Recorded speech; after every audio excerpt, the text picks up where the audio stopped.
You got some wisdom that's going to bring about growth and development, elevation. Then you got some wisdom that's going to bring about destruction.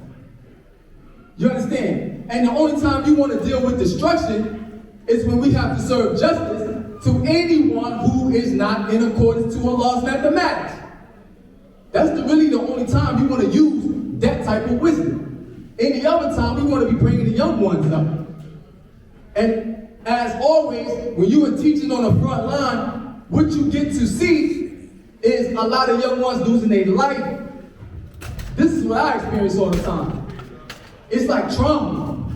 You understand? When you get a phone call, yo, the young boy just got killed. You know he just got killed. These are phone calls I get all the time. You understand? And it's like, yo, you gotta grow cold to those type of things. Because why? If you don't stay mathematically aligned, it can cause you to have mental health issues. Because if you care about these young brothers and they losing their life, it's like they your son, they your little brother. So this is why I take all of us, the older brothers, the younger brothers, those in the middle, it takes all of us. We in a certain day and time where the whole world watching us, whether we know it or not. We on Facebook. That's the whole world watching us. YouTube, that's the whole world watching us. And you know why the whole world is watching us? Because they want to see and hear what we gotta say. They want to see and hear what we are doing, whether they like it or not. Whether they like us or not, they still pay attention to what we say, because what we're saying is still magnetic. But what repels them is when they don't see the unity amongst the gods. When they see the gods bickering and beefing amongst each other, say, yo, they're moving like gangsters. That's what the gangsters do. The gangsters bickering and beefing amongst themselves, tripping on each other over, how they always say, words. They conflicting and killing each other over frivolous bullshit. That once the individual lose their life and the other one get locked up, he crying when he get locked up. Now he want to turn to religion. He want to become holy and all of that, and then get back out and go what? Right back in. But whose fault is that though? It's our fault. You may say, well, how is it your fault? How many young people do you teach? How many young people have you taught in the last 30 days? These are the things that you have to ask yourself. And this is not to talk down on nobody. It's called constructive criticism. And what is the constructive criticism? It's for us to deal with self-examination. And that self-examination allows us to look at certain things and say, you know what? We got to change that.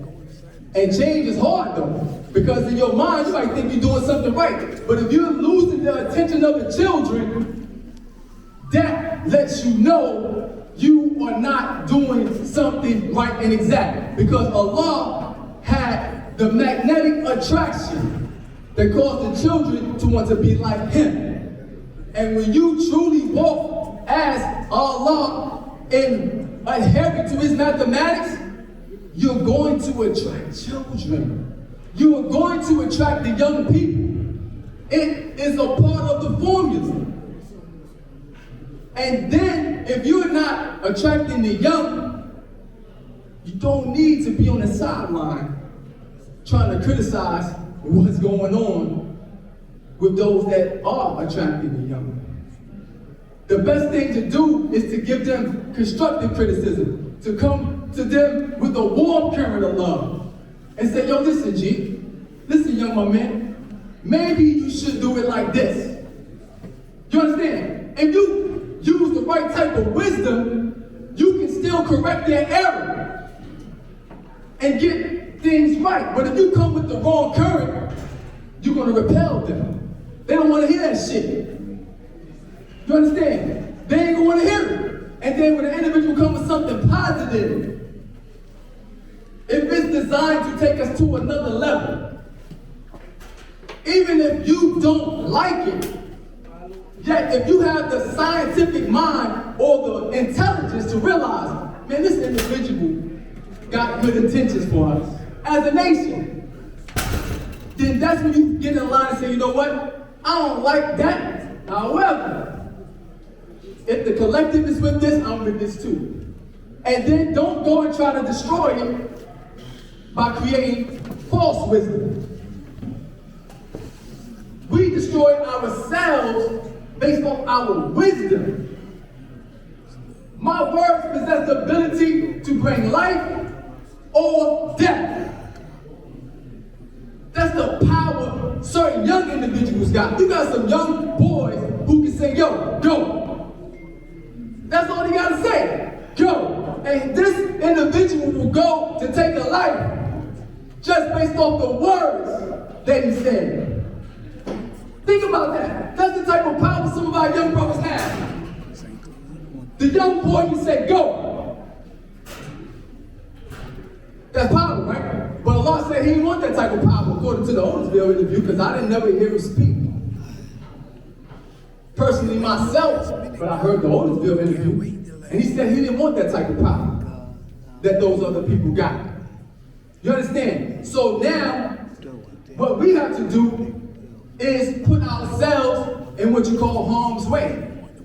If you're a true and living God, you're supposed to put yourself in harm's way to save them, to save the young. That's what a cop does, right? A cop put himself in harm's way. He said, I'm protecting his servant. A firefighter put himself in harm's way to go put the fire out. That is the job of the 5%, to go to the young, to save their life. And if you're not going to the young to save their life, one of your children might be the ones that lose theirs. Because you're not doing your duty. Because you gotta do your duty where you live in your community. Y'all already know this though, right? We already know this. Me saying this don't really mean too much, but it could be like inspiration. Like, yo, damn, I needed to hear that. Even though I already know that.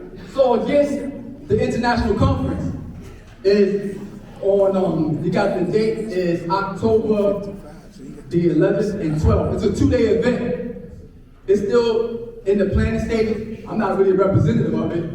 I'm participating in advising and communicating and giving what I have to share in regards to that as a collective group of brothers and sisters that's working on that. And then I'm gonna share this part about myself, right? Just to put some content, like bring some type of context to me as an individual.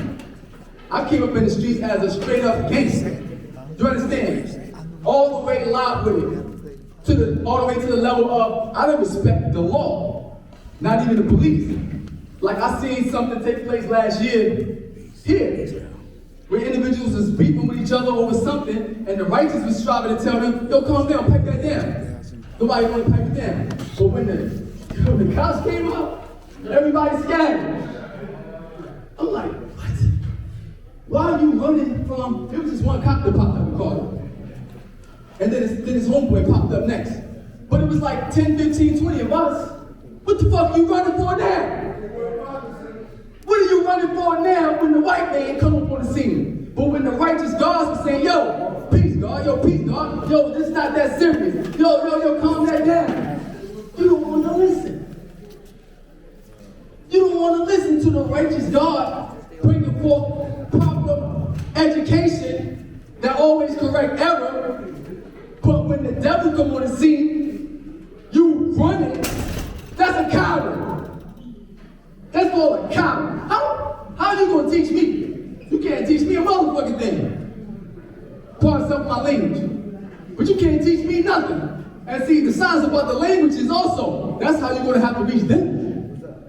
That's how you're gonna have to reach them. And I respect what you're saying, black man. I understand, yo, because wisdom also has to be according to your audience as well. To know your audience, who you're speaking to make sure you don't repel them. But when I come here, I'm coming here for them. That's what I'm coming for. The older brothers gave it to me. This is how they gave it to me though. Because if they would have came any other kind of way, I wasn't trying to hear it. You know what I'm saying? And what they did was save my life. However, I still got incarcerated. Right? 21 years is how I was incarcerated. 21 years. You understand? Yeah, a long time. But I came back out, building strong. Why? Because of the higher power. The higher power is the collectiveness of a brotherhood, a supreme brotherhood. And I graduate February with a bachelor's degree in psychology. You understand? That's a great accomplishment for someone who lived a gangster lifestyle. And I'm going to go back and get my master's in business administration in March. That's an inspiration for a young individual. You understand? And I don't come to like speak to say something like I'm bragging or boasting. I speak from a position of inspiration of us as a collective, because this is what the nation did for me. The nation saved my life, where I could have been a blood, I could have been a Crip, I could have been a minister in the Nation of Islam, I could have been a Moor, I could have done all those things from a young age. I chose this, and I remained here for over 30 years. I just look young. You see what I'm saying? I remained here, I stayed here. I rep the 5% all the way to my physical death. I rep the 5% to the whole world. When the God say social media, I want social media piping. 5%, 5%, all day, every day. And when I do that, I put myself in harm's way. You understand? Because you get rejected by mainstream America sometimes. Nobody in mainstream America want to hear the black man is God and the white man's the devil. You understand? Some people conceal themselves. When I go into any establishment, I got my universal flag on.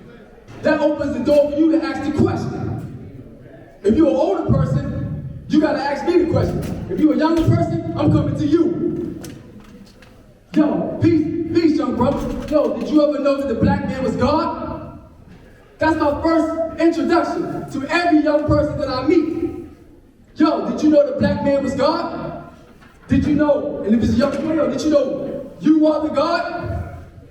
That's what I do. Sometimes they ain't trying to hear it. Okay, I keep it moving. That's the science of nation building. And we need each other more than ever. Right now, right? The world is up for grabs. Listen to what I'm telling you. The banks, they got certain things. Oh, Jakeisha know all about the banks. You know what I'm saying? The banks got certain things open for us to be able to make certain type of moves if you are aware. Everybody don't gotta be the person that know that. All you gotta do is just get in the line with the one who do. Just support them, because when they go into whatever area, they representing us and they need our support. And this is the way I'm gonna end this right here. Just for some of you, you know what I'm saying, like you ask yourself this question to deal with self-examination. If you have a beef or conflict with another 5%, to the point where you're like, man, I can't stand this nigga. Or, you know, I can't, you know, we use the language, some respect the language thing, right? But when you got all that going on in your head, but your homeboy a swine-eating individual, but you got a friend that's a straight pork-eating, praise Jesus individual. That's your friend, though. You understand? When you go to the Christmas celebration that's coming up this week, if you go there, are you going to try to tell them what it's about? Are you going to go try to correct them? If you're not correcting these people that you say you love, how you come try to correct me about something?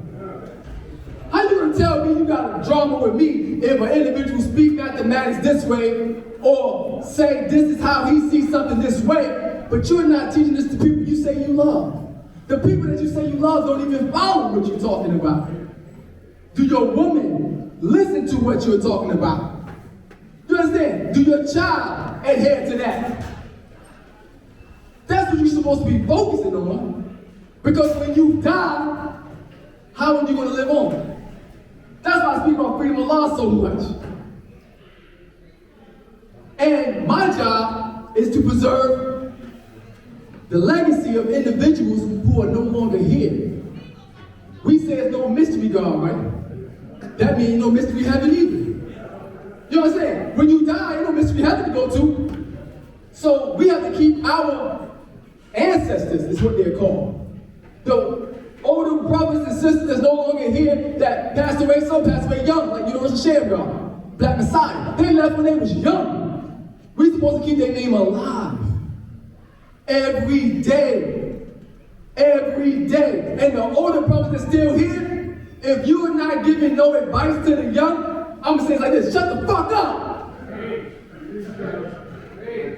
That's like I say, if you're not giving advice to help save their life, individuals don't need all the gossip. Oh man, no, you poisoning their mind. You preventing them from being able to get some information that can save their life. All because of your personal disagreement. You understand? And you know for a fact the individual is not really trying to poison this individual. Because you know why? He would still be breathing. He would still be walking. If an individual was really poisoning these teachings, I ain't never seen it last. Hey!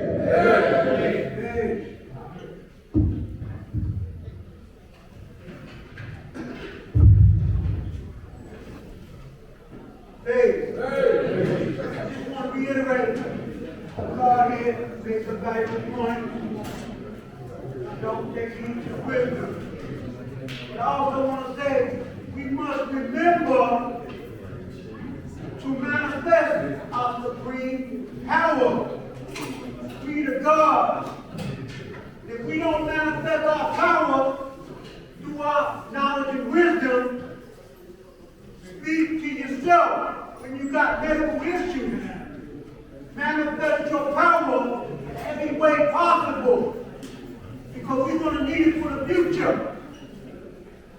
Peace. Hey. I'll be about right. They're not bad with the women. Let me walk and talk and talk. We get ready to go down 5 hours here of this knowledge. Our brothers been up there manifested what we're doing in the support that we need for each other. Regent Ward is doing a wonderful job. Regent Ward is doing a wonderful job. Regent Ward is doing a wonderful job. You got to do it like that. You got to learn to come together and share ourselves with things ahead of time. We got events coming up, Earth Appreciation, Show and Prove.